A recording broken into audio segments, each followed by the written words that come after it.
सिंहासन हिल उठे, राजवंशों ने भुखटी तानी थी।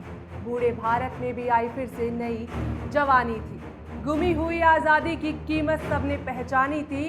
दूर फिरंगी को करने की सबने मन में ठानी थी।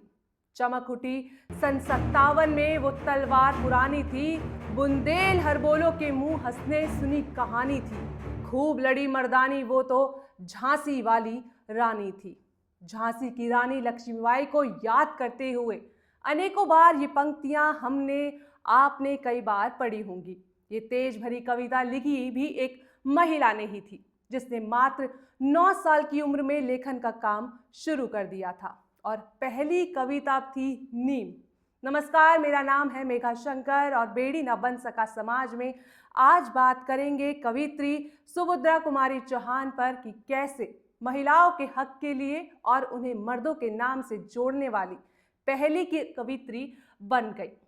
इस रील वाले जमाने में हम भूल गए इन महिलाओं को, जिन्होंने सच में समाज में भागीदारी के साथ साथ बदलाव भी किए।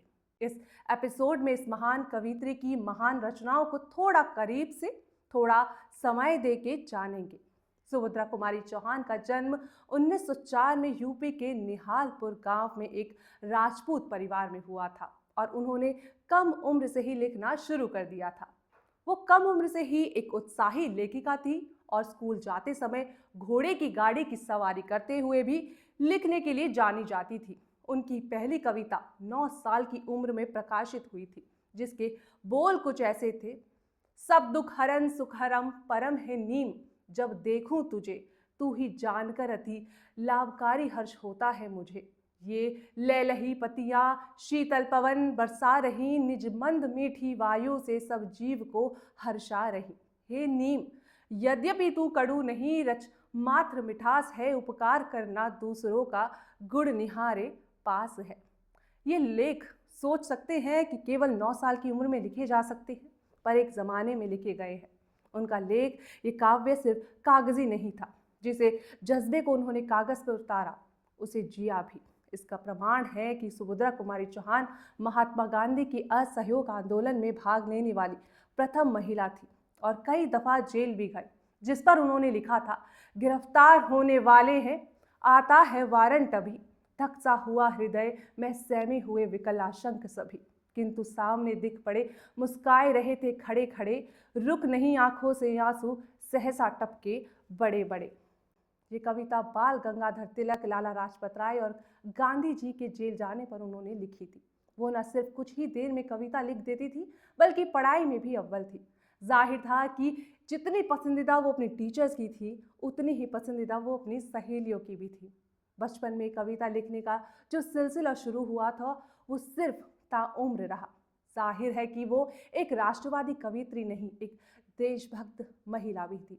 जब क्रूर अंग्रेजों की सरकार ने जलियांवाले बाग में मासूमों को मारा, तब उन्होंने लिखा था, वसंत में परम लहीन पराग दाग सा बना पड़ा है, हाँ ये प्यारा बाग खून से सना पड़ा है। आओ प्रिय ऋतुराज किंतु धीरे से आना, ये शोक स्थान यहाँ मत शोर मचाना, कोमल बालक मेरे यहाँ गोली खाकर कलियां उनके लिए गिराना। इन शब्दों ने लोगों के दिलों में देशभक्ति की उस भावना को उजागर कर दिया जो कभी ना बुझ सकी। महिलाओं के मन में उन्होंने आत्मसम्मान जगाने की चेतना जगाई। वास्तव में देखा जाए तो ये आज के हिसाब से सही फेमिनिज्म है, जो देश के लिए मर मिटने को तैयार है और बोली से नहीं बल्कि अपने तेज लेखन से लोगों को घायल किया है। क्यों आज का ये लेखन ऐसा मर गया है, इस पर विचार ज़रूर करिएगा। इस एपिसोड को देखने के बाद इनकी रचनाओं को ज़रूर पढ़ना और जब भी जीवन हारे तो इन पंक्तियों को थोड़ा दोहरा लेना, जो कि है, मेरा भोले मुख हृदय ने कभी ना इस पर किया विचार, विधि ने लिखी भाल मेरे सुख की घड़ियां दो ही चार। ये कविता है जीवन फूल से। आज की वीडियो आपको कैसी लगी, हमें ये तो लिखिएगा ही, और कौन सी कविता आपको याद है ये भी ज़रूर लिखिएगा कमेंट में और हमें बताइएगा। मिलेंगे अब कल नई कहानी के साथ। नमस्कार।